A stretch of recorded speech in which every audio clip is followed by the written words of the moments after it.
Hi Sisi, always struggle ka ba kapag nagkikilay? Meron na tayong kasagutan dyan.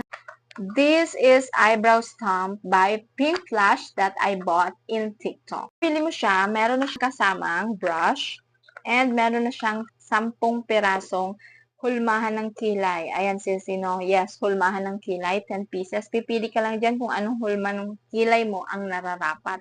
And then yun, ganito ang itsura niya. Stamp lang siya mga sis, no? Super, very convenient gamitin. So, ayan, i-testing na natin. Ito yung fit sa aking kilay. Actually, 3 piraso yung nag-fit talaga sa kilay ko. Pero ito yung pinaka nagustuhan ko. Ayan mga sis. Kapag maglalagay ka sisi dito lang sa bandang dulo, wag dito, no? Kasi parang ang pangit niya tingnan. Alright, ready? O, diba?